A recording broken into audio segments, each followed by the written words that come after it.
Hey everyone, and welcome back to Fine Print.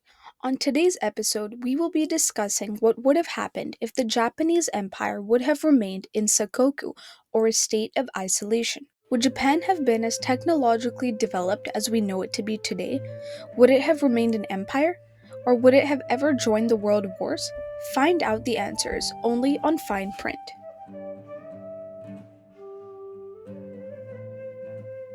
In 1852, the United States, under President Millard Fillmore, sent Commodore Matthew C. Perry to the Japanese islands on an expedition, desiring to capitalize on Chinese trade and protect shipmen who were vital to the whaling industry. Perry's goal was to return with the setup of ports on the Asian coast. Aware that Japan, under the Tokugawa Shogunate, had been following a policy of foreign isolation, Perry approached the Japanese islands, requesting them to sign a treaty that would officially open the Japanese Empire to the outside world. This treaty remained largely unfinished for the next few months, with some Japanese governors agreeing and some disagreeing. Less than a year later, Perry returned to Japan, this time with large warships, to intimidate the Japanese shogunate to conclude the treaty. In 1854, the Convention of Kanagawa was signed between Commodore Perry and Japanese diplomat Hayashi Akira, which opened Port Shimoda and Hakodate and ensured the safety of the American seamen. It also gave American ships permission to buy their own provisions. As a result of this treaty, Japan officially ended their state of isolation and opened up to foreign trade and culture. A restoration thus was underway in Japan, known as the Meiji Restoration. Firstly, political power shifted from the shogun to the emperor, and Japan transitioned from a feudalistic nation under the daimyo to a more centralized style of government. They established a constitutional monarchy with a parliament called the Diet, and a national army replaced samurai warriors. The samurai class lost their social status and many benefits they previously received, like stipends and carrying swords.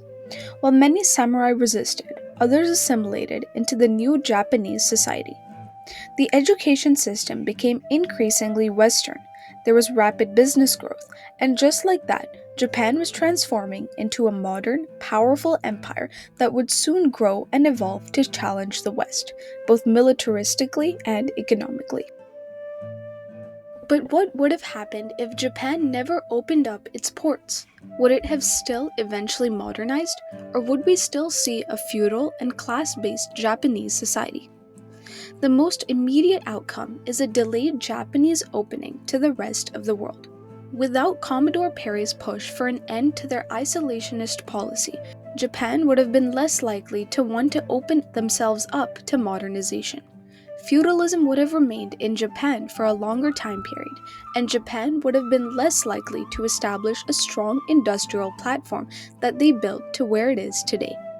A slowed start would have put the Japanese economy far behind other leading nations like the US, China, and India. Famous Japanese companies like Mitsubishi, Nintendo, or Toyota may have never become the corporate beasts we know them as today. Because Japan is known today for its high-tech lifestyle, groundbreaking innovations, and progressive ways of life, their isolation earlier in history could have meant a delayed start for Japan, leading to superpowers like the US and Russia overtaking their technological sector fairly quickly and easily. A weaker Japan would have also meant that entry into World War I or II would have been less likely, possibly leading to the Axis powers searching for allies elsewhere. The atomic bomb would have also remained under the wraps for longer, since the only reason President Harry Truman authorized the bombings of Hiroshima and Nagasaki were because an invasion of Japan to end the war would have been too costly. The Japanese period of Sakoku, or isolation, was a period of time we remember as history. But what would have happened if it had extended across a longer time period? While its effects would have been impactful for Japan's future, its effects on the rest of the world would have been just as lasting. Until next time, keep following Fine Print. On the next episode, we will be discussing what would have happened if the Ottomans won World War I.